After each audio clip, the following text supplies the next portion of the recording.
Okay, so they're your major departments. Any work with employment? No. Any work with education?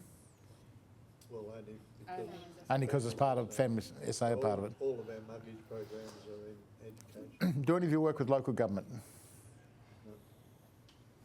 No, is that because they're irrelevant or? They don't have funding sources very much. It's not like Victoria where there's actually...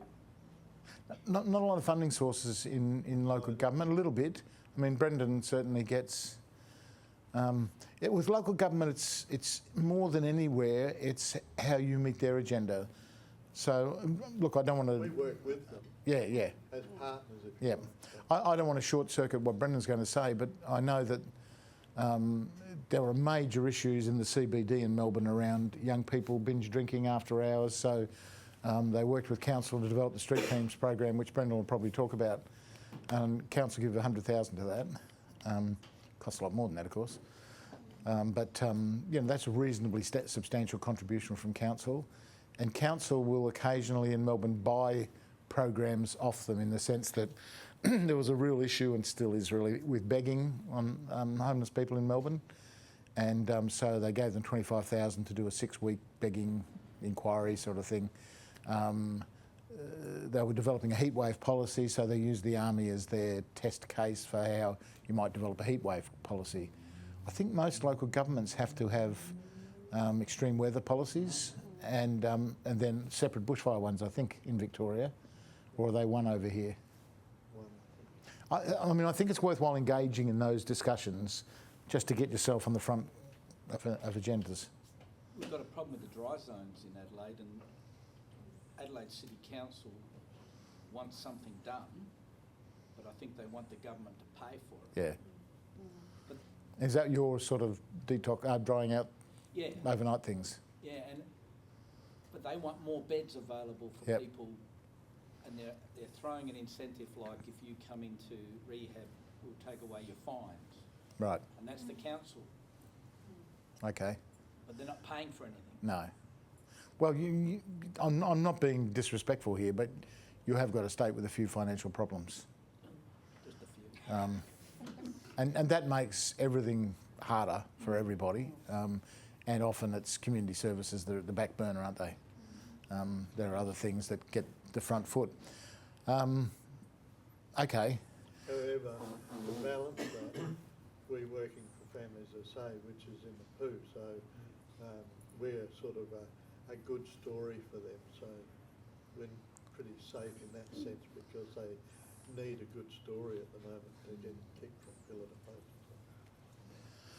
I'm going to just talk about something I talked about before. I hope that as I've got older, I've got wiser. I'm not sure. I think you'd have to ask my wife, and you may get a negative answer there. But when I was a younger worker, I can sort of remember that. I was very intuitive, and I think most youth workers are fairly intuitive. You read the turf, you respond to that. You're thinking, relatively short term. I sort of got thrown into doing some political stuff for the Army unprepared, and I was only fortunate that I had by then about 10, 15 years experience as a worker, and the crowbar I had always with bureaucrats and with politicians was my experience of work. So I'll tell a story. It's not to say I'm smart or anything, but just to give you an example. Crossroads was a fairly high-profile program in its day. Joan Kerner became the Premier. She was looking for some good publicity. She had to, because they only give women premiers jobs when the world's falling down around them, because no male wants to carry a government to a losing election. So if you have a look at it, Christine Keneally, Joan Kerner, Carmen Lawrence, all sort of came in at a time when they were almost on a hiding, to nothing. And but Joan was very interested in youth homelessness. And to be fair, Jeff Kennett, who became the Premier after Joan, a lot of us haven't got a lot of great things to say about Jeff, although he's like Malcolm Fraser, he's mellowed in retirement.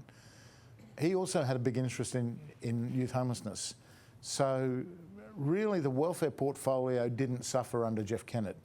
Other portfolios were decimated, education particularly, hated education for some reason. They were punished, but welfare wasn't really badly punished under the Kennett government. But Joan, wanted to have an interest in youth homelessness, and she said, "Oh, David, would you chair my youth homelessness reference group?" Now, I think it's important to understand the world that politicians live in. And I said, look, I'm happy to do it, but I don't want to waste my time on a government group where everything gets strangled at the bureaucrats level. And she said, what do you mean? I said, well, I've been on a lot of community groups, and you meet and you have a committee and you come up with really good ideas, and people work very hard on them. And it goes into the bureaucracy and it's quietly strangled by a range of bureaucrats who can give you 50 reasons for every one of your good reasons why it's not a good idea and why they shouldn't have to move anything or change anything. And Joan goes, yeah, that's true. So I'll point you to the bureaucrats group that meets around youth homelessness so you know that what goes up. And I said, oh, that's okay. And so after a couple of meetings, she said, how it's going? I said, oh, yeah, it's really interesting. So now they're strangling it at Cabinet. She said, what do you mean? I said, well, we'll have an idea at the community reference group. We'll put it up to the bureaucrats group. They'll be very nice to me at the bureaucrats group. And then when they make their recommendation to their minister to Cabinet, the Cabinet subcommittee on youth homelessness, they strangle it there because we never see the advice they give. And she said, okay, we'll put you on the Cabinet subcommittee. So I had this really interesting opportunity of looking at 3 levels. And we had to buy a lockable filing cabinet and keep all the cabinet papers in there and all that. It wasn't cabinet, it was a cabinet subcommittee on youth homelessness. But it was very interesting. It was like really instructional for me. It only functioned for about 18 months and then she got voted out.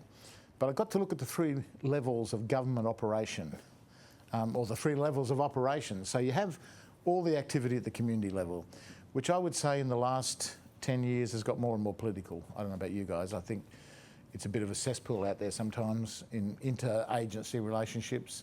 We used to be reasonably collegial with each other, and I think it's less so now, as everybody competes for funds. At the bureaucrats level, yes, minister's just not that far off the mark, is it? There are people who are ambitious, professional bureaucrats who will always make a decision to please their minister. They will never do anything that will upset their minister. A layer down from that are often people who've been in the sector and who might be heading a branch or heading a unit who are actually still quite interested in good policy and good practice. And I've always found you have a relationship of respect with department secretaries and the higher up people, but you invest in your relationship with the people who put the advice up to the higher up people. So, if you're looking at a group like Family SA, I don't know if you have a homelessness unit or a youth unit or however they structure it. They've just cut the homelessness unit out. Yeah, they did in Victoria under the previous government too, and they're trying to desperately recruit people back in because they had no product knowledge. And dumb decisions were being made. You can't kill a unit and suddenly have a bureaucrat who's got a disability background be able to do homelessness. It just can't happen. But for some reason, some politicians, some bureaucrats think you can. But I've found to invest in that level of bureaucrat is the most worthwhile investment you can make. And to inform, and I'm probably telling you things you know, and to inform their problems. And I think that there are what sociologists call wicked problems. You've probably heard the term. Wicked problems are those seemingly unsolvable problems that departments are always faced with. What's a wicked problem for a family's department? Wards of state, out-of-home care, abuse in institutions. They're wicked problems across. What do you do with a kid who's been abused at 2 and then been abused through the system and who's out of control and chaotic? You can't lock them up. It's not going to solve anything. So there are these wicked problems right across the board.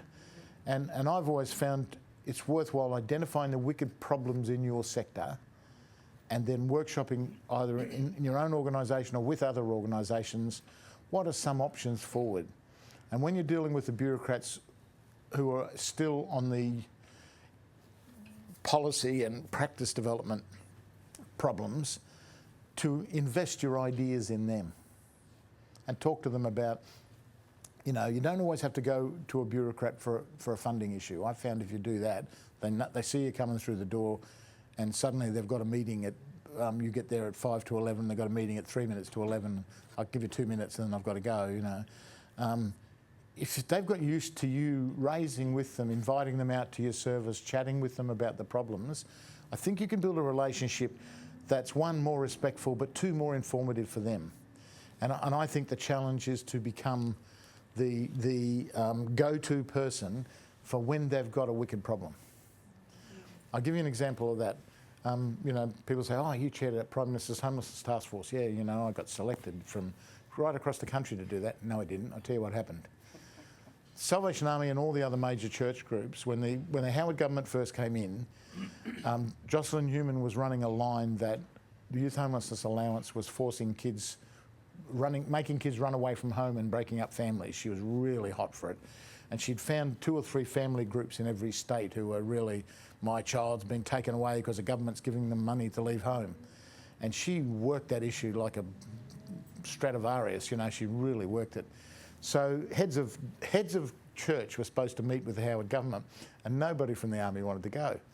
So they ring me up and say, can you go to this heads of churches meeting? So I'm there, there's Bishop Challen, there's Peter Hollingsworth, the Archbishop of Queensland then, and someone else, and the head of the Catholic Church, and me. So there was heads of churches and little toe of church sitting in the room. So in the room was Jocelyn Newman, there was the Health Minister, the Employment Minister, the Social Security Minister, the Youth Minister and the Prime Minister. There's about 6 or 7 ministers in there of the newly elected Howard government. And they wanted to develop a scheme where community agencies were given social security money and we would decide which kid was eligible for youth homeless allowance or not, and then we'd have to prove it. Well, we're not the Department of Social Security. You want to run a business like that, you change the rules. You own the Department of Social Security. I'm not going to administer your funds. I'm not going to alienate either the family or the child by making a decision on that. You can't work with that. So we're sitting in the room and they'd raise an issue. And I'd look around the room, I'd wait for someone from the church to say, that's a crap idea. Well, they didn't, because they were heads of churches. They didn't know anything about the technical issues. So I'd wait, and I think Peter Hollings was surely going to say something. And I'd say, oh, gee, I don't know if I'd do that. And they'd say, why not? I'd say, because of this, this and this. They were just simple things. Any one of us could have done it. Oh, they go. And then a couple of minutes later, they come up with some other bizarre idea, which had just obviously just been thrown around the cabinet room by people who didn't have a clue. And I'd wait for someone. Come on, Peter, you can say something. Wake up, Michael Challen. You know, you're from the Brotherhood. You should know something. No. I said, well, you can't do that, because if you do that, this will happen. So it ended up that I ended up answering most of the questions. The other guy just sat there nodding. And I thought, this is a classic of the wrong people being in the room. They should have all sent their policy or practice people to that meeting. They shouldn't have gone there themselves. Anyway, at the end of the meeting, everyone's shaking hands and smiling and going off. And my understanding is from a friend in the bureaucracy that Howard then asked Hollingsworth if he'd chair the Youth Homelessness Task Force. And Hollingsworth goes, no, I just come up to Brisbane as the Archbishop. I don't want one of your pathetic little task forces. And they say, who are we going to get? I'll get that Salvo guy. He keeps shooting his mouth off. And that's how I got the job. But that's how things work. I've learnt that nothing is as rational as you think it is. Now, sometimes people get jobs, you know, chairing committees because they put themselves up. And sometimes it's like that. I liken my career in that task force as like that Australian ice skater who won gold. I came across the line because everybody else fell over on the skating rink, you know. But it was really interesting because there I saw Canberra in action. So what would happen is we had 2 years of task force meetings. This is what set up Reconnect. We had 20 pilots to play with. It was great fun. Those of us who were technicians in the room were having a ball. And there was a guy there called Phil Crane, who was a lecturer in youth work and that from Queensland, who was fantastic in the task force. So we're sort of doing that all the time, and you'd have senior branch heads from the department. When it came to the time for the task force to make decisions, they would cost departments money. And all of a sudden we had 6 secretaries of department in the room. Because rule number 1, it's the money that counts. if you're a secretary of a department in Canberra, and I think in states, you're important according to the size of your budget. Unless it's a job like treasury or finance, where you're important because you control everybody's money. So I think we need to have a healthy understanding of how bureaucracies work. And my touchstone is always, you feed ideas into people who are policy and practice people. You accept that when a decision's made, it will be political between a bureaucrat trying to please a minister. And somehow that's how an organisation like the Army has to get to ministers, to make them realise there are political implications of the decision. So firstly, working with government is one, about understanding government, and then two, about being ever present in government discussions. We've dropped behind at the Army in Victoria, and the two lead agencies, certainly under the Liberal government, were Hanover and Brotherhood of St Lawrence. Now, the Brotherhood of St Lawrence delivered diddly squat. But when Tony Nicholson went there, he decided he didn't have a practice base, so he'd have a close alliance with Hanover, his old agency, who at least had a practice base in homelessness, and he would come up with ideas to promote to the Commonwealth that the Brotherhood would lead and sublet out the work. So you see, there's about 4 programs now the Brotherhood lead on and sublet to other agencies the work. That was political. They played the political system beautifully to place themselves as the go-to agencies in Victoria. And now the Army is fighting back. And part of the new restructure in Victoria is to put the Army back on the agenda, because we're not on it. We had 4 divisions approaching government with different things, different attitudes, no common Army approach, and they didn't know who to go to. So I think, firstly, it's about understanding government, then it's about having relationships at the right level. And then I think the other thing that's really important, we get a lot of mileage that we probably don't deserve sometimes, because government are aware the Army have a community reputation. Now, that's taken a bit of a battering with the Royal Commission, let's be honest, but we'll get back from that, because everyone's taken a hiding in the Royal Commission. Currently, that absolute icon, we haven't had our run, we've still got Eden Park to go and Bayswater and that in October, but currently an icon of Australia is being pulled apart at the Royal Commission. Can anyone tell me who it is? Geelong Grammar. This would be the school of the leading capitalists, if you want a term, in Australia. Absolutely the richest school in Australia. It is getting crucified at the Royal Commission.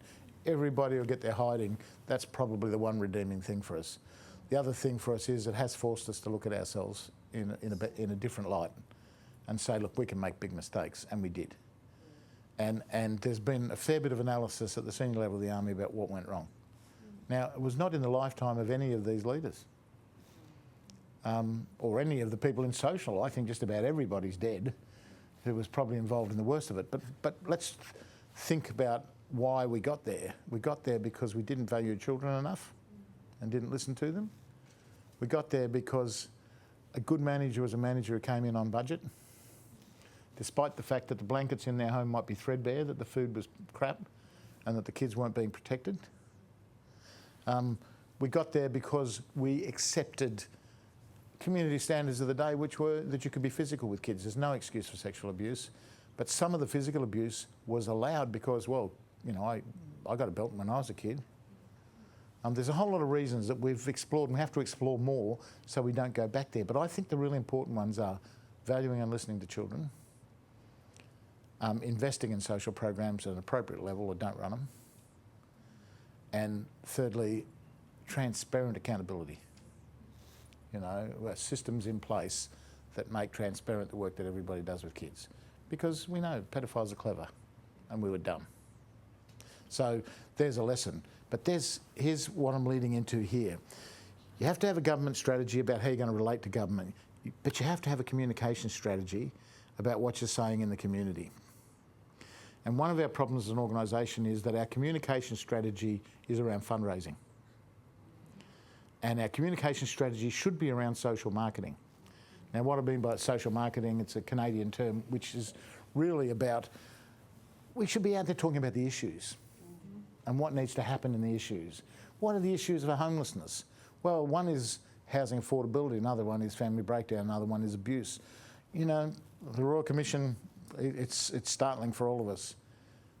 But abuse is an everyday occurrence in Australian families. And we've got to stand up and say that. Look, we need to let the air clear a little bit. But social marketing is about informing the community of what the issues are for the people you work with. And my view is that you do better fundraising if you've done good social marketing. People see through fundraising. There's this stupid idea in Melbourne. You're fortunate. You haven't got the PR department living on your doorstep over here. Your DCs can slap down a PR idea that they don't like over here.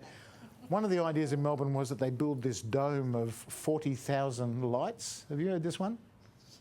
Did you hear this one, Rowan? What's that? We're going to build in Fed Square in Melbourne a dome with 40,000 lights representing each homeless young person. Tell you some very funny stories about that later on. Well, one of the things I initially said was, one, what a waste of money. Two, what are the Greenies going to say? 40,000 lights. Beauty. The opposite of Earth Hour. Yeah, exactly. Turn on the lights. Marketing people come up with stupid ideas like that. Don't let them loose. Sit down and work out a communication strategy. Now, that's at the level of THQ, at the level of DHQ, but at the level of programs too. And that's what I said before, tell me 3 things that are good about your program. Bang, you should be able to go bang, bang, bang. You're too busy, that's the problem. And you don't sit down and have the time to reflect that. That's a really important investment in your time. You should, as a leadership group, and then with the whole staff, so that you can catch the richness of it, sit down and think through what you're doing. And then think through the implications of it. Because I said before, we work with the worst kids. That was Crossroads' early one, That's great. So basically you're saying we're really good people and the kids are meatheads. And so we're working with them. So aren't we lovely? Because we're working with these bums. I mean, in the end, we develop language around that opportunity-rich pathways. You've got to talk about what your program does and what is the benchmark of it. We want to take kids from homelessness to living independently in the community. And you're doing that, you see. But you've got to be able to articulate it in ways that people can grab straight away. The only value of a mission, some people pay me to do strategies for them. And I always feel like it's taking money under false pretenses because I don't know anybody who does a strategy. I mean, hands up over here in South Australia who's done Tony Chastano's operational plan. Well, yeah, they have. We all have. We have to. Take me to a 20-storey building and throw me off, please. We've got a quality coordinator who. Does she have to do it or he have to do it now, do they? That's what I'd do. Jim and I, the guy working there, we got paid by Sasha's Western to do their operational plan because she didn't want to waste any of her staff time. Yeah. So we just went around making it up. I mean, Paid for his fare to England. well, whatever. But what I'm saying is strategies, operational plans, they're all well and good. I think a mission statement is important. That's more important for me than all those other things because that should be a clear statement of what you do. And if you're very diverse, then you have to think about it. Because you've got 4 or 5 interesting programs working in all different directions. So each of them should know what their role is, but you should be able to promote yourself as a whole. And I hardly know a program in Australia that can do that because we're all flat out. But what a gem. What's one of Brendan's secrets is every time he stands up in the media, he's one of the most intuitive people. Now, he was my employee at Crossroads. I should have made him boss. I've never been able to work with corporates. It's just not my skill. He's magic at it, but he does it with dignity still. He still comes out the other side. I always felt like I had my pocket picked when I was working with corporates. Put that wallet back in the pocket, will you, thief? But he's got really good relationships. But every time Brendan stands up, there's a consistency about the message. So it's within that boundary of safer and equitable community for the city of Melbourne. Now, he's got that lucky because it's a real tight geographic area he's working to. It's big in its issues, but the messages are strong all the time. So then the staff, they understand the messages. So, the social media that comes out of 614 on YouTube or Twitter when they're putting Twitter stuff out and all that, it's always on the message. And surprise, surprise, corporates are knocking down their door to give them money. Why? Because they know what they're given to. And they know where it's going to go. So Here you've got a program that has a $2.7 million budget that gets $540,000 of government money. About a fifth of their money comes from government. About another, close to another fifth probably, on a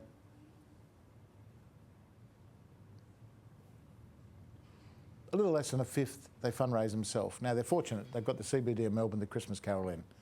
They work their backside off and they bring in $250,000 clear. And then they do other fundraising. They get a whack from corporates and philanthropics. Now they're luckier than you because there's a lot of trusts in Victoria. There's nowhere, from my look, there's nowhere like the number of trusts in Adelaide that Victorian agencies get. And in probably my last year at THQ, our wonderful PR department, somebody wandered in one day and said, well, the Lord Mayor's Charitable Foundation are giving out $1 million grant. I said, oh, that's nice. Signature grants for homelessness. I thought, that's really nice. When's it due? Oh, this afternoon. And I'm thinking, ooh, ooh, ooh. And I couldn't think of a program. And I thought, Nottle, he'd be the only one to be quick enough. So Brendan came straight in. We wrote an expression of interest and he got 1.86 million over 3 years out of a trust. And that set up the 24/7 program, which we've then got government funding for. That's the 500 now. That's repeat funding. But I don't think there'd be a trust in Adelaide that would come up with that amount of money. So I reckon maybe another fifth comes out of trusts and philanthropics, but 2/5 comes out of corporates. So how come he does so well with corporates? One's messaging. They're all CBD-based corporates, and all the time the message is going out. We're the ones out on the streets. We're the ones, making the city a safer place. We're the ones you can ring if you want a homeless person dealt with who's sitting in your foyer urinating on your clients. We're the agency that girl who's been, with a psych issue outside your place will come down and compassionately respond to you. He has given CBD businesses a compassionate alternative to the police and the ambulance, and they like it. Secondly, he doesn't just see them as donors, he sees them as partners. So they run a cafe that serves about 100, 150 breakfasts every morning, 200, 220 people for lunch every day, and they've got a chef and 2 front of house people, 3 staff. But they've got 20 to 25 corporate volunteers in there every day from a different corporate. So when your agency wants to say, come and work for us because we care about the city, and 4 times a year we go and do lunch for the Salvos and 20 staff can go down there and serve lunch. Oh, we work for a great company, don't we, hey? We've got a company that's got heart. And it is, it's nice, it's good. And then they give you a donation. And then you work the relationship, and I've watched him work these relationships. AXA bought them a youth bus, and I'm talking youth bus. Any of you seen the 614 bus? It takes up half a city block. Somebody said we should get one for Geelong. I said we haven't got a street that we could park it in. AXA did it, and then AXA sell out to AMP. And the next day, I shouldn't say this out loud, should I? Brendan was on the plane to Sydney to talk to AMP. They continued the funding. They're always tweeting about our staff being out on the youth bus. Brendan would, or Brendan's team, because Brendan doesn't do all the tweets, would tweet any night the AMP staff are out in the bus. It's great to have AMP volunteers out. The person who runs a cafe is tweeting every day. Terrific to have 20 volunteers here today from the British Consulate. Fantastic to have 20 volunteers here today from Coles Myer. So the feedback for them is immediate. So they're not just donors, they're partners. So AMP would give 100,000 plus a year. There's probably 5 agencies that would give them between 50 and 100,000 a year, but have done so for 5 to 8 years because it's a relationship. And then, of course, there's a Collingwood Football Club, which is, I think, beyond the realms of... Collingwood put a lot of money in there because Brendan's the chaplain, but why did they get interested? Because Collingwood players go out on the outreach van and they go back and talk to the club. And when a Collingwood player gets in trouble, the club sentence them to work with Nottle. But suddenly the relationship is between the CEO, is that? Yes, it's just a little bus. Now, that's actually a communication strategy. because it's layered down on a lot of levels. Now the bus in itself, the kids have designed the painting on it, with some influence probably, but it's got drop-down barbecue, big Wi-Fi screen. Inside there's 8 computers. There's a counselling room at the back. There's a big screen TV inside and a lounge area. So when the AMP people go out, and it's our bus. So I just think at all layers, it's about relationship, but it's also about the message you give and the commitment you have to maintaining relationships. And that's with government at all levels, with corporates and with other community groups.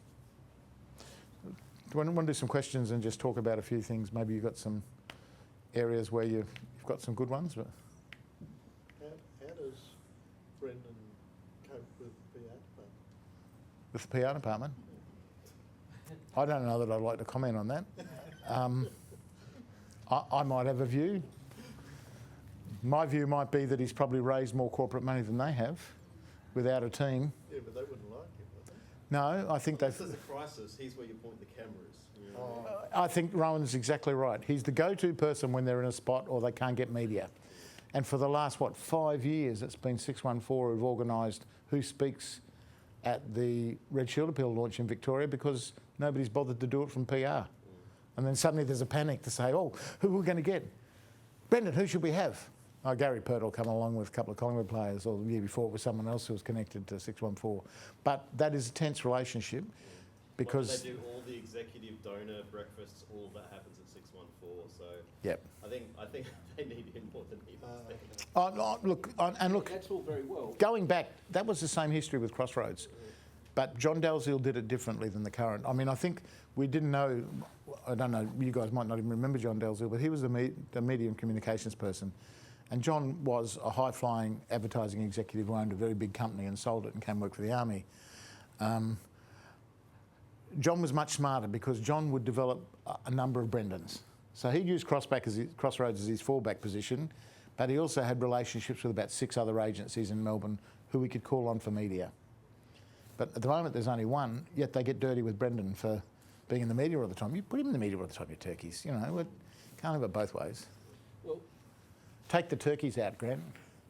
David, you never really used to play within the rules, and nor does Brendan, and I think that's a good thing. Paul, I'm shocked. That's not a, believe it or not. I need to say in Brendan's defence, he plays more within the rules than I did. Yeah, but that's a compliment. Okay, I'm not having a crack. No, I know. I'm saying all through history, people that don't play within the rules get things done. They do.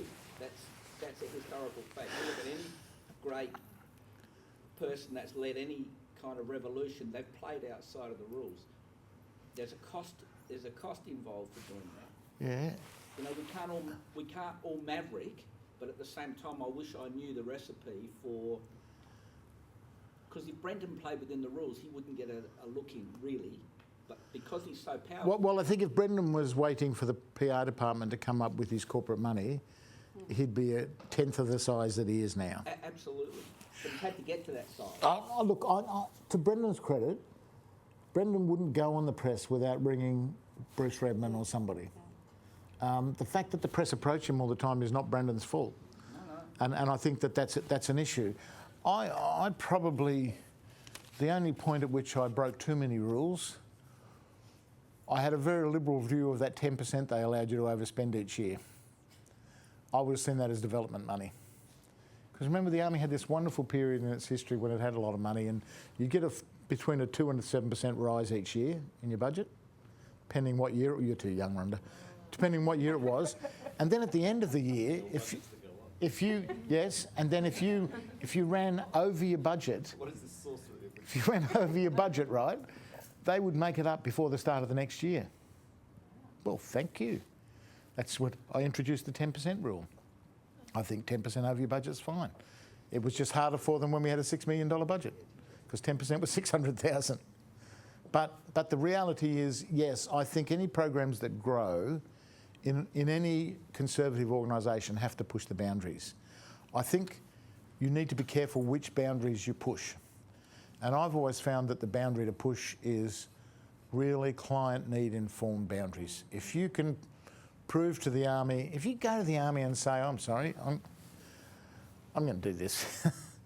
This is a problem. We've got to do something about it. This is what I think we can do. I think it's harder at the moment while there's a real economic crisis, but generally you can get a bit of movement.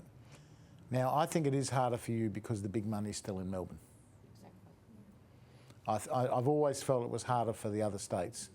And you know, let's be really honest, Melbourne Central is the jewel of the crown of Salvation Army social work in Australia. Now, there's a number of reasons for that. One is historical. Like, it was Melbourne. What was Melbourne Central Division, you know, 100 years ago was Melbourne. And then programs grew in that. So if you stand back and look at Melbourne Central Division now, they own most of their properties.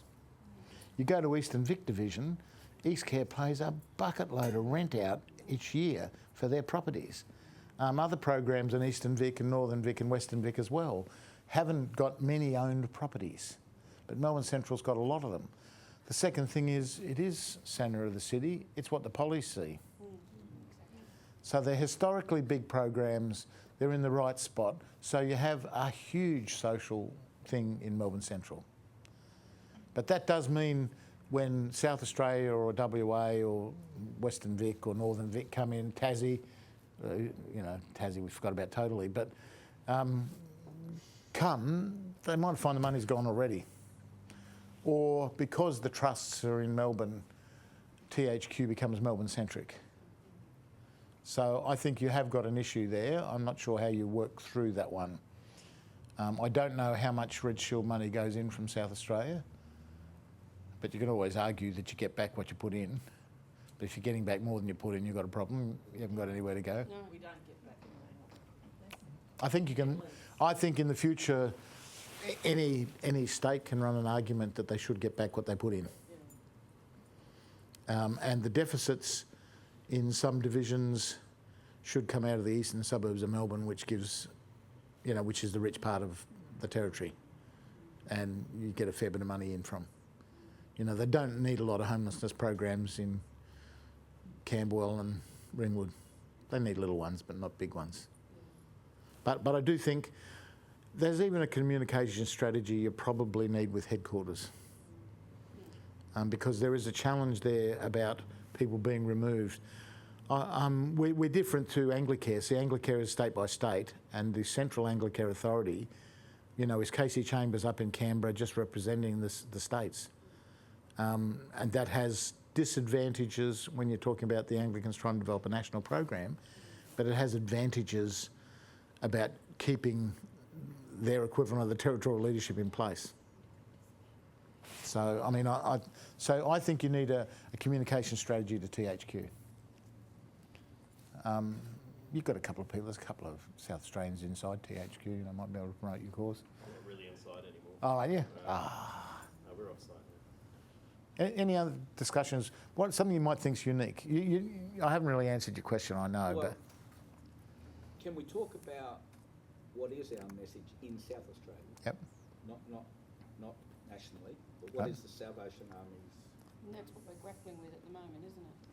And two, what is a way we can funnel our energies into government relations, whether it's a particular person that we use as our front man, front woman? Yep. Do we do it that way? Is your department regionalised? Is Your department is families and communities regional, Family South Australia. No. Well, all funding centralised, is it? In Yes. Victoria, it's regionalised and centralised. No, it's all set. it's all centralised? Well, that makes it easier for you, to be honest. I think you've got to report into the regions, don't you, on your performance? No? Is there any regional stuff? No. It's all central. It is regionalised, but only, They divide it into regions, but Yeah, we but report centrally. it's only. Okay, so they've got no regional offices like they've got in No. Victoria. No. Okay. In some ways, that's simpler. Yep. You know, you haven't got to worry about meeting two masters, because in Victoria at the moment, there's a real battle on in Human Services Victoria. They've got 4 divisions now. And, you know, you've got to keep the divisional manager happy, or the division manager. You've got to keep the regional manager happy and you've got to keep the central office happy. It's a nightmare. So Brendan answers to Inner West, Western Region and Central. We have a little bit of that with Mogies, but the thing is that if we've got an issue, which we've had from time to time in the country, for instance, we go to Central. Yeah. Because they actually will. They've got the speak money. over that. Yeah, they've got the money. Always follow the money. Look, in terms of your message, can I say, I'll tell you something. I had a friend in the Uniting Church who asked me to do something for them, and we knocked something up, which I thought was very clever myself, if I do say so myself. We developed this model called UConnect, for Uniting Church Connect. And they've got a problem in that they've got a lot of independent little agencies as part of Uniting Care. So they have Uniting Care, and they have their share appeal, but really, no one's going to tell Burnside in New South Wales from the Uniting Church what to do. Burnside tell the Uniting Church what they're doing. They've got these semi-autonomous organisations. And my friend argued that it makes us weak. We can't speak nationally because we don't even know what's going on. And I suggested they do a survey of their whole social service network and their church network and develop this model called UConnect, which talked about what they deliver. I think every Salvation Army division should do that too. So what you do is you get together a database of all your community services and what they cover, and then you talk to your core and you develop some framework. Jim and I used to muck around talking about, would we do this for the Army, what would you do? We talked about having, how they have a star rating system in Job Network? We said you should have a halo rating system for core because, some core do a lot of community work that we don't know about, some little cores. You've got to... Now, I think you do have to be careful about it. So my benchmark would be you work out a percentage and say, OK, there's a home league at Campbelltown. When you look at the home league at Campbelltown, there's 30 ladies going. This is hypothetical. There might be no home league at Campbelltown. Might not be a core there anymore for what I know. But 30 people go to home league, right? And there's 10 ladies in it who are from a Salvation Army background, but there's 20 who aren't. As far as I'm concerned, that home league is a gathering group for women who are isolated in the community, and it can be counted as a social inclusion program. If you have a youth group, which is predominantly not, or even half and half, not Salvation Army young people, it is a social inclusion program.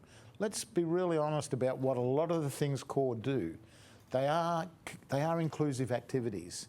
Now then you do need to be careful, and I'm not being rude here to Box Hill, but I spoke at Box Hill Home League a few times, and there were a fair few ladies there who weren't Army. I wouldn't say it was a fully inclusive group. I might not want to count that one, but your division will know. Your division roughly knows who's doing what where. Meals programs. Some of your core provide meals programs. Increasing in Victoria. And I sort of started thinking about this because when you look at the UK, I know they've fixed up some of their homelessness stuff because they've got what they call life houses. Not so sold in the name, but they've tried to fix up because they had shelters like we had the Guild 30 years ago in the UK. I found their social work, with the possible exception of some of Adrian Bonner's work and a few other things, was awful. Their core community work was sensational. So Worthing Core runs a drug program, and one core out of 3 would have a community cafe that's got lots of people going through it. Every core runs a couple of meals a week for the homeless or for pensioners.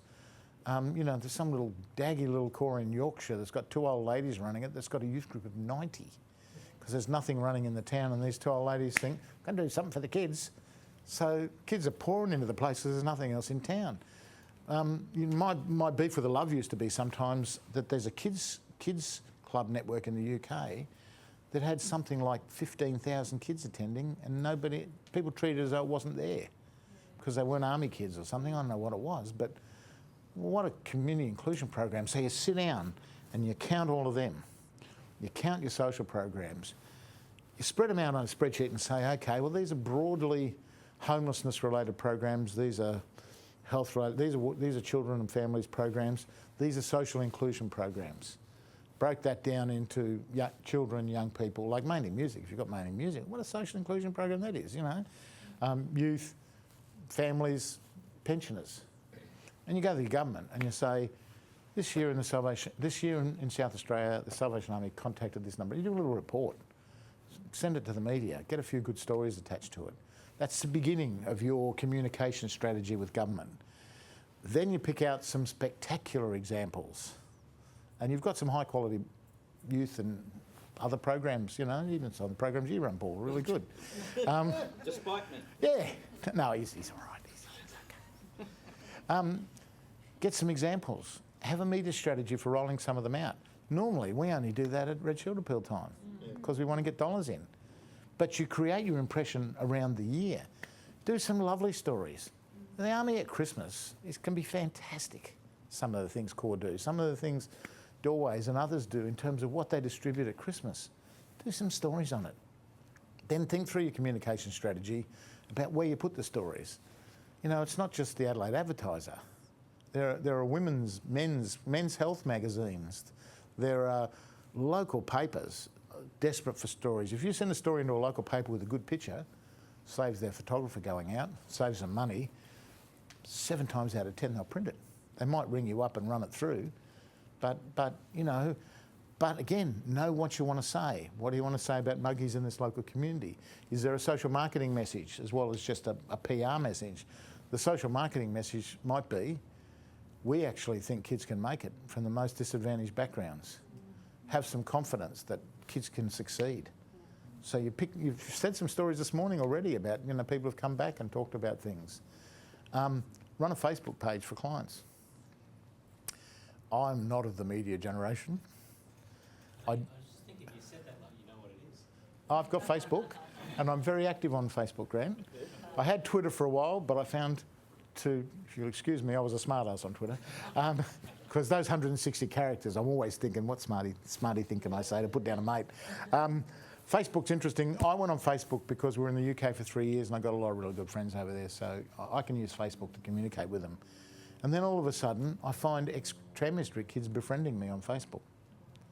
So I think I've got about 11 kids who were in Crossroads years ago, like many years ago. Some of them are 40 and 50 now. Not 50, but 40 certainly. And I've been messaging them because I don't want to Facebook. I don't want to post little private things. And one of the kids is now an accountant in Frankston. Now, I'll be honest and say he was a pretty middle-class kid when he hit the place. He's the only kid who ever asked for wholemeal bread and salad. But which was a real struggle on my night, which was to go down to the fish and chip shop and buy it for tea. Or occasionally spaghetti bolognese if I was in the mood to cook. But he came in and he didn't fit, but he was a very damaged kid from abuse in the family. I mean, he didn't come from a wealthy background, but he was, you know, a relatively stable family despite the abuse. And then, you know, he just fell apart. And then we had him for 6 or 8 months, set him up in independent housing. He went back to school. He went into Victoria University. He got an accounting degree. So now we've got an ex-Tranmere Street accountant in Frankston. So I Facebooked him and I said, tell us, Mark, you know, how'd you get where you are? What's the story? And he tells me the story. And then I said, well, what was Tranmere Street to you? And he goes, it was just the right place for a wounded soul like mine to land in. I thought, gee, I wish I could publish that. I might talk to him and a few other the kids on Facebook that I'm talking to about doing interviews with them and putting something out because they're great stories and the public need to hear them. See, one of the kids was the biggest bully we ever had at Crossroads and he was a pain in the backside. The only time I got a great smile out of him was when we got the new building at Ascot Vale, it had a fibro cement roof and we went down there to show the kids the building. I said, don't get on the roof, it's fibro cement. And he went up on the roof and he fell through it. He did break his hip, it was sort of funny, but as they took him off in the ambulance, I'm nudging the other staff saying, I told you. He was a shock and bully. We had him for 3 or 4 years and we were fortunate we had some fairly solidly built staff like myself and we used to stand up to his bullying and dealt with him. He's now a plumber in Queensland with 3 kids and, you know, he's from the earthy end of the plumbing market. He's got tats all over him and he still looks pretty similar. He's got Collingwood supporter teeth. But he's going really, really well. And probably one I wouldn't have picked to make it. So I think Facebook and social media are an interesting tool, not only to communicate your message, which is what 614 do, but to connect to your networks. to keep contact with your kids, because some of them will be on social media. Interestingly, of about the 9, 5 of them are ex-wards of state that are on social media, and I wouldn't have picked that. I mean, I think it's multi-layered, isn't it? So, in answer, that was a long answer to your question. Your question really is, what do the Army do? I'd do a survey of all your activity in South Australia, and then I'd sit down and workshop it and say, well, what are the salient points here? Where are we stronger than others? You might find that no other church has done that count of what their churches do as a contribution to their social inclusion mission. And you can go to the government and say, bang, this is what we do. We definitely don't count a lot of the stuff that we do. No, of course you don't, because SAMUS is too hard to use, and we don't think that we don't value some of what we have. So I would get out there and think about that, because then you could workshop it and come out with the key points, and then come out with the messages you want to project. Then you go back to your programs, because each of your programs has a message. You've probably got about 5 or 6 out here. They're different messages, but you know, certainly there's a youth message, isn't there? And there's a families message, which underpins the negotiations you're going to do with the department about having to not want to relocate every part of your communities with children. There's a financial message you may want to say, you know. People in the community have got to hear that agencies are struggling. And you might do that by ringing up 3 or 4 other agencies in your region and saying, how you going? Let's put a joint press release out to say how agencies are struggling, you know. But don't hand that over to PR, because they're fundraising. You're promoting social messages.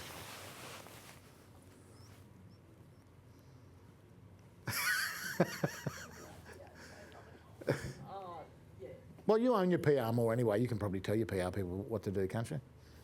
Yeah, but no. They're told from Melbourne, yeah. No, yeah, that's right. We don't have that much influence, that's for sure. Well, I think the programs do.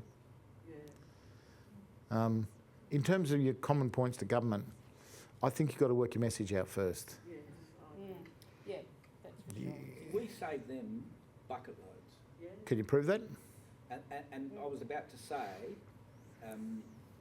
I think we can prove it, but I don't think they want to believe it. No, you can only prove it if you've got someone independent to do it for you. Well, we've talked Collingwood, between the Major and myself, into funding a cost-benefit analysis of Magpie Nest housing, which Brendan will talk about. Collingwood fund this enormous program called Magpie Nest Housing at 614. It will provide between 1 and 200 houses for homeless people. There's already 32 online, three-bedroom houses. No support staff yet at the moment. That's the next bit we're working on with government. But we're arguing with the government to fund the support staff, right? So how do we do that? Well, we can go in there and do a Hearts and Flowers. I know what we'll do in the short term. Eddie Maguire will see the Premier and we'll get 3 staff. But what we've got to do is sell the government on a staff-to-house ratio. Otherwise, we'll be going back every 2 years or a year or so to fight as more houses come online. We'll be behind all the time. One of the problems at the moment is staff are run ragged because they're doing all the 614 work plus 32 Magpie Nest houses who've got complex people in them. It's almost impossible. I don't know how they've done it for as long as they have. So we're going to fund David Mackenzie from Swinburne and Adam Steen from Sturt Uni, and Adam's an economist, to do a cost-benefit analysis of Magpie Nest housing. And we'll go to the department and say, this is what it'll save you. Now, it'll be a little bit complex, because how do you cost the replacement of a public house or a social housing house? But that's for Steen and Mackenzie to work out, not for us. I think if you want to get to Treasury, you have to have an economist talk. And that's why we've added Adam Steen to David Mackenzie. David's the homelessness expert, Adam's the economist. And you can get it done relatively cheaply. You could certainly see if you can suck up to somebody in a university and get a PhD student to do it, but it's often better to have a proper economist. You might get somebody, if the Army's got a relationship with one of the big consulting firms like Boston or KPMG or something, they might do a cost-benefit analysis for you of some of your programs.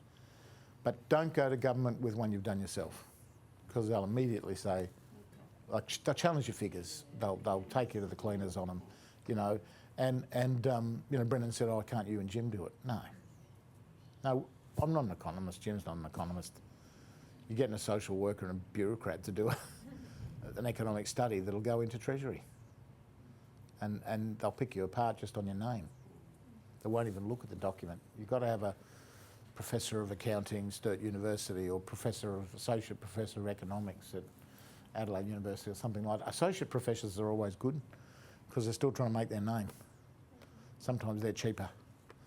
But I do think cost-benefit analysis is great because in the end, especially in circumstances like today, the South Australian government, Housing SA are not going to get new money unless Treasury say yes.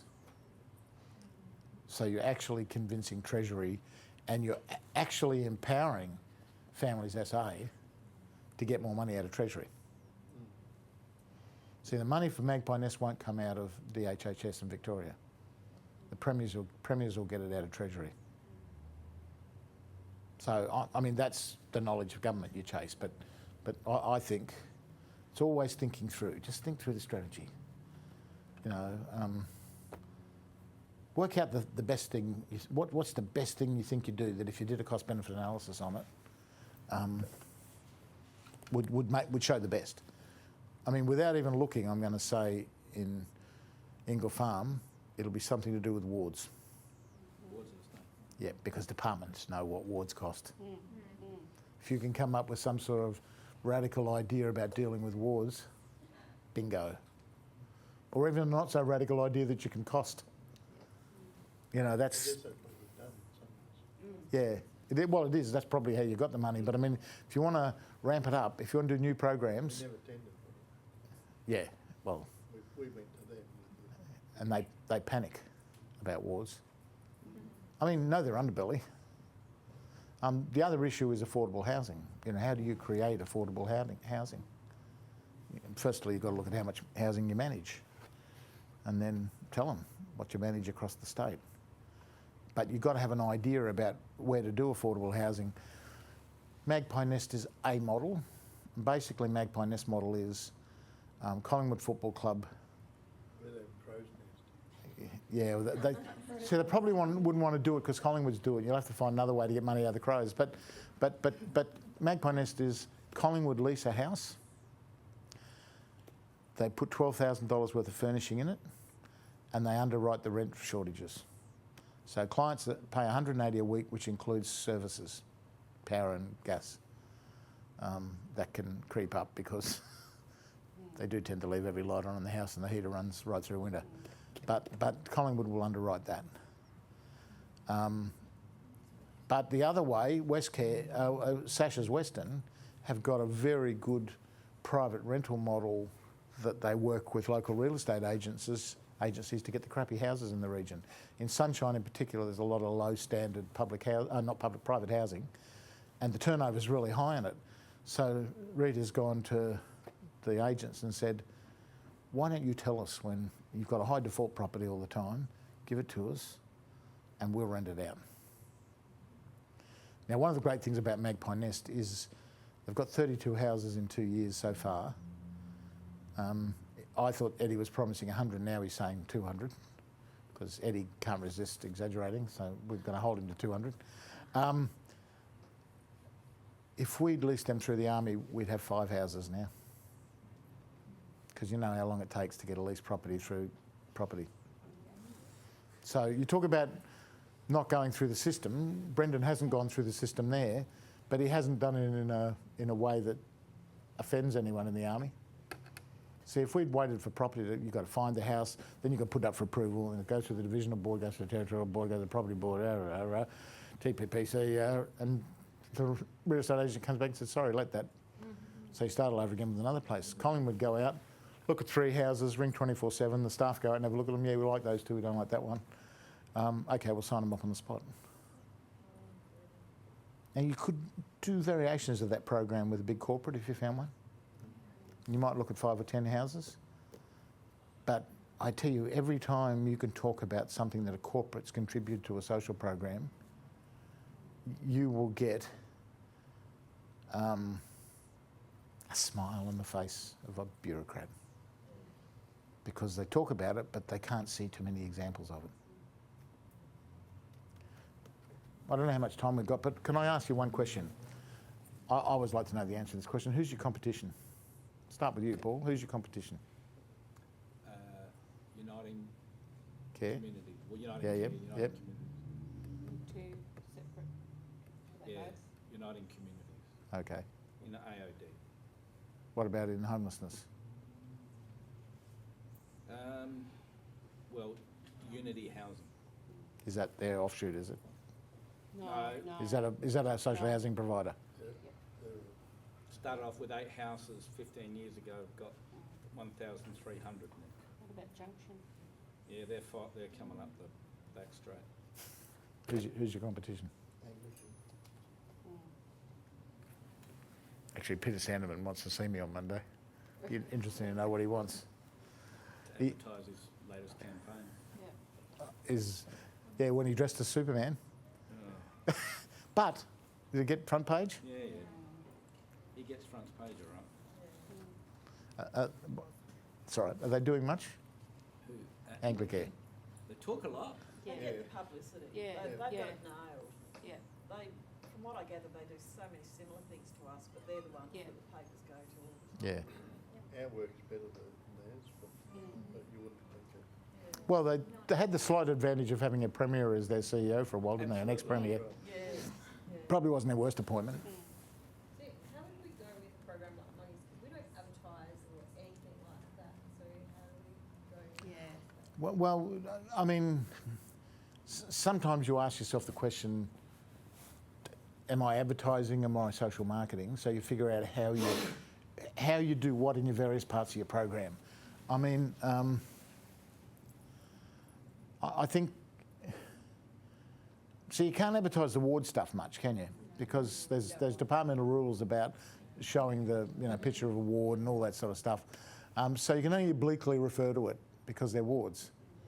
Muggies are not wards, are they? Yeah. Oh, Muggies are wards. But the Then- corporates love the story, so on the other hand, you can still tell the story. You can tell the stories to corporates. You just can't use the paper as much. In other parts of your program, but you probably can tell the stories and use the program. I think youth programs are harder to promote, but I think what you should be promoting is the value of young people. I mean, for all sorts of reasons, we're an ageing community. I mean, I'm shocked to find out Rowan's 40. I thought he was 22, but then I saw the beard. I think I'm 22 as well. Yeah. I did the Facebook test and I'm 28. I might have lied on a couple of questions, especially about music taste. They didn't have any of the bands I like. But I think I think selectivity and care is important. So you figure out what you can profile, but I think you should also always be profiling young people. Young people have come from horrific circumstances sometimes, but they make a go of it because you see so much negativity about young people. And I think we're the people who should be saying, hey, these are our kids and they're great. Oh, yeah, they're a pain in the bum sometimes because every parent knows the kids are a pain in the bum sometimes, but these are our kids and they're great. You work out your story, and part of your story is about people who come in absolutely written off, but they make it somehow, Sometimes you have to tell a story that's different. One of the stories we never told much in the press, but I always told a bureaucrat at Crossroads is, I would say, stop kidding yourself. There are some people we have to care for forever. Yeah. Just stop making these stories up about everybody can work and everybody can do. I'll go and get a busload of people and bring them in here, and I'll give you $1 million if you can get them all a job, because you couldn't. And there's people at Brunswick, we're talking about stories, I don't know whether I'm doing stories tomorrow, but there's a guy at Brunswick who was a classic. He came in, it was Crossroads actually, a story. He came to Crossroads, he was 19. Did you ever go to basketball? Jacko. Some of you would have met Jacko. He was up on serious assault charges. He had a real drink problem. His family were hopeless. He'd been in kids' homes most of his life. Jacko came into Crossroads. He never went to Tranmere Street. We had him in... we had a lot of flats and houses, so... Now, he was in the program for 14, 15 years. He had one offence after he arrived with us, and it was a false offence. He was accused of rape, and what it was two older people playing a sexual game with him and then charging him for rape, and we got him a barrister, and when it went to court, the barrister absolutely carved him up, and it just all broke down in court, and he was released. He's never offended. If you take that out, that wasn't an offence. He's never offended since he came in the program. His drinking has got less. Our support to him has lowered. So really intensive for a year or two, moderately intensive, mostly around his alcohol, for another 3 years. We got him in, after about 4 years, into a Housing Commission flat in Carlton. We got him in Carlton because he's a mad keen Blues supporter, and he was half a K from the ground. In the early years, we bought him a membership ticket, and in the latter years, he bought his own membership ticket. Now he's given it up. He tried to sell it, no. Couldn't get a buyer, no matter what price it was. He goes to Brunswick Salvos all the time. That's his light touch community. So he's played basketball with us. We got him, he umpired at basketball and got paid for it, loved that. We got him a job goal umpiring at football in the Western Suburbs Footy League. That's the only work he can do.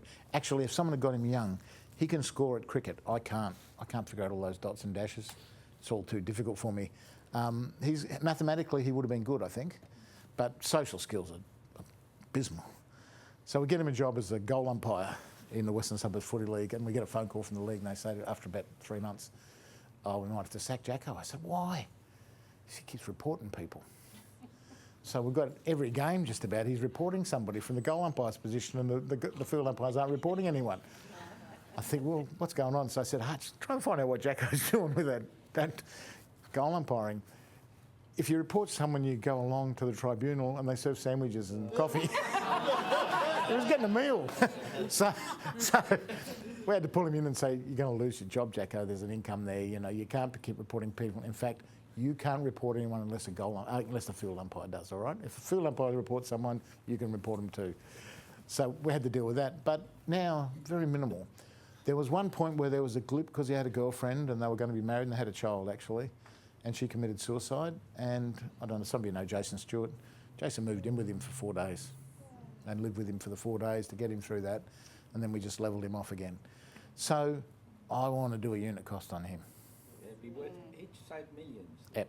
Over the years, there's so much saving. And then, if you looked at some of your clients, if I was unit costing for you, I'd get someone into unit cost the saving of your interventions.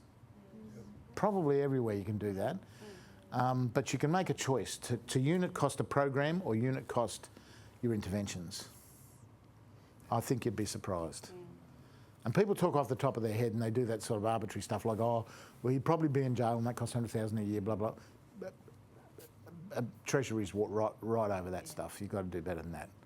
But I just think there's some great stories that you could cover. Any other questions, or have I worn you out? I've worn Grant out, look.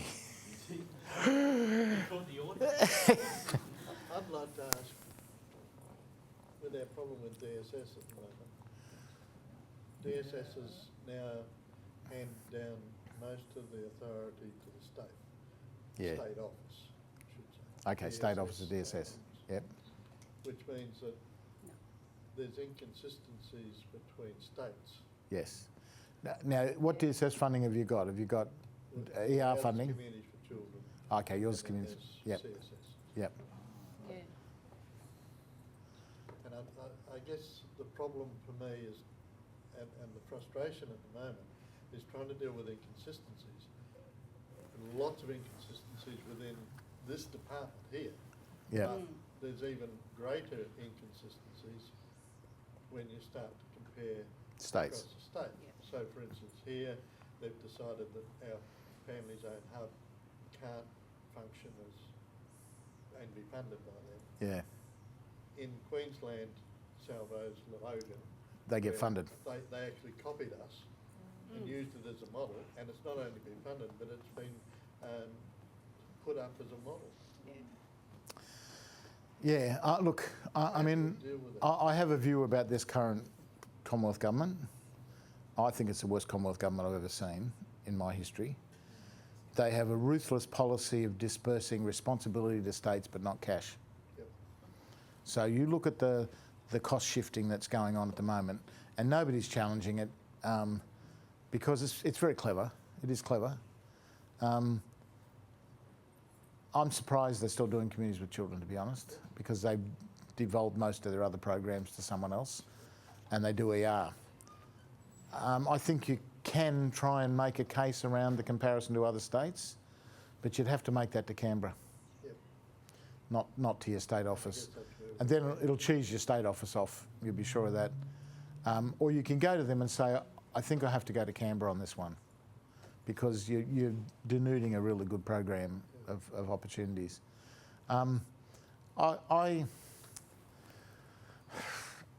Look, it's frustrating. I've worked with government a lot, and it is a bad state we're in at the moment. But I think even more than ever, you have to have your case worked out really well. You have to have a compromise up your sleeve, and you have to drive what a salesman would call the close. I think there's a real issue there around. Often, the Army have been bad in the last few years, and just going to government saying, "Oh, with the Salvation Army, you have to do this." No, they don't. And they won't. They couldn't care less. And I think the Eastern Territory particularly think that the Liberal government is warm towards the Army. This is not warm towards anybody. So I think you've got to really think through your case. You've got to write it up, and then up your sleeve have an option. Go to your state people first, because they're always cheese. It's like going to a minister before you go to the bureaucrat. The bureaucrat then hates you. If they don't sink you, then they'll sink you later. And then say, look, we have to take this to Canberra. We're really unhappy. There's comparisons with other states. We're a national organisation, and you're doing this for us in Queensland, and suddenly it's different here. Can you tell us why it's different? That's what we need to go to Canberra about. It's the inconsistency we're concerned about. Now, you may or may not get somewhere with that. What's your trade-off position is I'd want to know, because don't go in there without one. Your trade-off position in your case is, well, there's a few. You can create another entity who'll take the money for you and give it back to you. You can have a partner who will give some things back to you. I think in terms of where they wanting to make you work, they want to shift you to Salisbury or something, that's less of an issue, because you just work out it. We've sort of said, well, Can we do half and half sort of thing? Yeah, we've already done that, and I guess in our heads we know where the cut-off is. Yeah. But, and in fact we won't take it sitting down, so if they say no, well, we're not going to settle for that. We believe we've got a case to go to Canberra for that. And I think the other thing you've got there is, don't know how strongly, well, your local government covers the same area, doesn't it? So they're not going to fight for you, because it's an internal shift. I mean, sometimes if you have two local government areas, you get local support to go in with you. You don't just go in as the Army. You take someone else in to say, well, we're very unhappy about this decision too. This is a bit awkward for you because it's within the one. It's just frustrating that there's so much inconsistency. Look, and it's not just inconsistency in one direction. No. They've actually argued with us and tried to work with us in pinning us down to a particular thing, and then 3 weeks later they've changed it. Yeah. And that inconsistency is very frustrating. You just keep plugging away, but hold your line, but have your backup position. Yeah. You always want a backup position. You guys looking a bit worn out? Yeah. Ready to? Yeah, if we break for 15 and have a coffee and... Has Nottle turned up yet? Yeah, they just arrived. Beautiful.